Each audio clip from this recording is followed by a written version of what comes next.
Right, okay. Hello, everyone.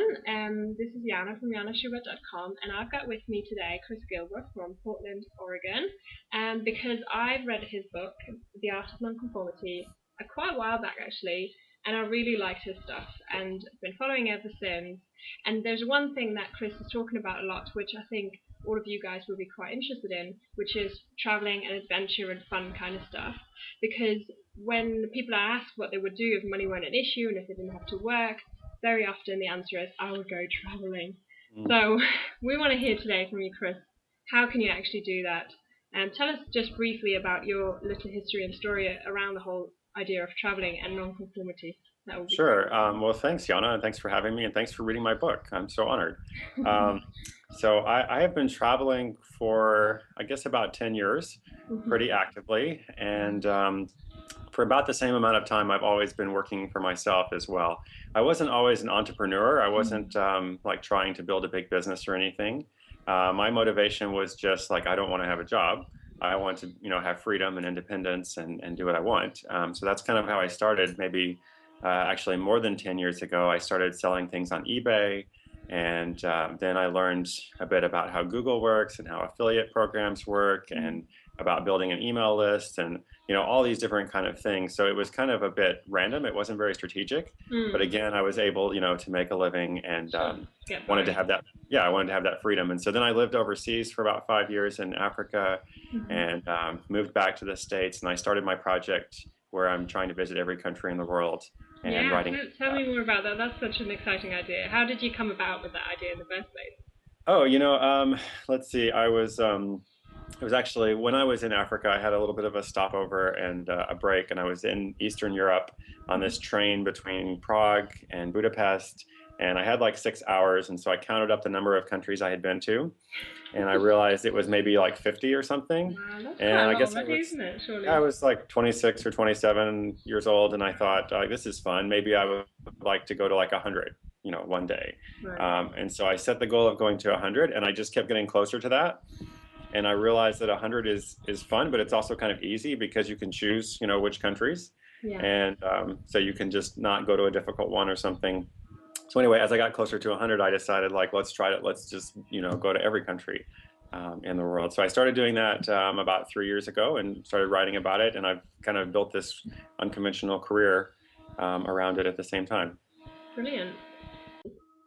Okay, so the one big question is always about how you can travel and still make money, or how do you start traveling when you don't have a lot of money? Right. Do you have any sort of tips of how to go starting about this whole idea? Yeah, it's a very big topic. So we could say a lot of things, but a couple of things that I would say first. I think it's relatively easy to craft, a career where you're traveling and working, and when you're operating something. But it's very difficult, I think, to be traveling all the time and starting things. So there's an important difference. I think some people will just like start traveling and then hope that something will, work out at some point. And if that does, that's great. But I think it's much easier probably, if you're at home, wherever home is, spend your time as much as possible learning about, online business, learning about what it is you want to do and how you're going to create value and how you're going to make money doing that. And then if you can start that before you start traveling, then I think that's much easier because then you go on and you're sustaining things and you're responding to things. But it's difficult to kind of initiate Yeah. things. So I'm a writer, and I do my work from everywhere. But when I actually like write a book, I stay at home for like 3 months and work on that, and then I can travel again and do my edits. I can do my blog posts. I can work Right. on different products and things. But I think it's better to kind of start from home. The other thing I would say is just always focus relentlessly on this whole question of how you're going to help people and where is the real value behind what you provide, because it's good to be interesting, but you have to be more than interesting. You have to be compelling. You have to provide a clear answer to a specific question or provide a solution to a problem. And that's ultimately how you're going to get paid. Whether you want to be a writer or something else, it has to be value. It has to make a difference in people's lives. Hmm. Yeah, I hear you. I hear you, and I see you write about that a lot, and I couldn't agree more, absolutely. Because I think people often have this idea that it's really easy to make money online with, Google AdSense or selling ad space in some shape or form, or I don't know what other ideas people might have. But what do you think are business ideas or directions that people can go into and still travel other than writing? Any ideas on that?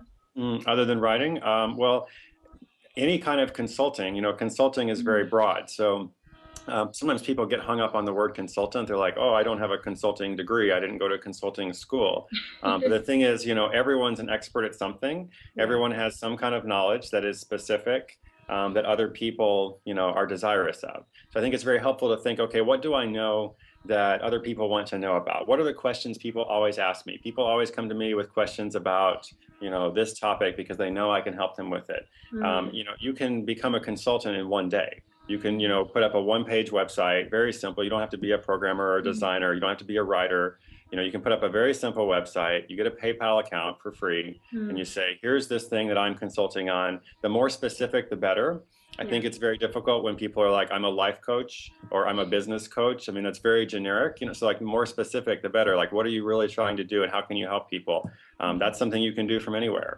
That's something you can do that's unique to you, whether you want to be a writer or something completely different. Absolutely. And one of those expertise areas, I suppose, that you developed, I assume, throughout your travels was what you call travel hacking. Will you Sure. explain us a little bit what that means? Yeah, travel hacking, in short, is just seeing the world on a budget, Hmm. or maybe taking advantage of opportunities that wouldn't be available to you otherwise. Hmm. And so, because I've been traveling so long, I've just learned how to do it without spending a lot of money. And I use round the world plane tickets, and I have a million frequent flyer miles. And so, I help people, do those kind of things. Maybe not earn a million frequent flyer miles, but if they can earn, 50,000 frequent flyer miles, That's really then they great. can go to Asia or Europe or Africa. They can go somewhere they've never been Yeah. before. So I try to help people with that. Absolutely. So if somebody, obviously my readers are quite, fairly young, 25, just probably just like us, in their early 30s, late 20s. What would you say is the number one thing, the first step that they can take towards, maybe building a bit of a location independent business, and working, and traveling a little bit if that's what they desire? Okay. So I would say think about that value Yeah. proposition. Think about what you're going to do that's going to help people. I would say it's always good to experiment and try different things. It's good to Mm. travel. Don't wait forever to travel. Some people like have this idea that they're going to save for like 3 to 4 years and then they're going to go on this big adventure, and that's fine. But you could go on an adventure in 2 months from now, or even sooner Yeah. than that. You can save $2 or $3 a day, and after 3 to 6 months you have enough money to go anywhere in the world. So I mean, it's good to try different things, and not everyone wants to be location independent. Maybe some people just want to, like, have a job somewhere, a good job hopefully, but something that they enjoy, and then a couple of times a year they go somewhere. So I would say maybe figure out what it is you want, and then figure out what the obstacles are that are preventing you from achieving that, and then just start working towards those things one by one. No, that sounds great, and I think it's very true. Thanks so much for this. I mean, I know you're very, quite approachable guy, and you're quite active online. Where could people find you if they wanted to hear more about you and from you? Oh, no, I'm honored to do it. So my website is chrisguillebeau.com, which no one can spell, but I'm sure you'll link it up. And Oh, well, the yeah. same on Twitter. Yeah, Or you can okay. just Google world domination and you can find me. That's true. World domination, absolutely. Great summit that you did in Portland this year in June, right? Not very Hmm. long ago. Well, thanks so much again, for coming and joining me just quickly before you head off to East Asia somewhere. That side, Yep, where are we I'm going? going on exactly. Yeah, they're and they're both right. Fantastic. Well, I hope you have a great time. Thanks again for taking the time to talk to us, and Thanks, John. safe travels. Oh, thank you. It's an honor. Thank you. Bye.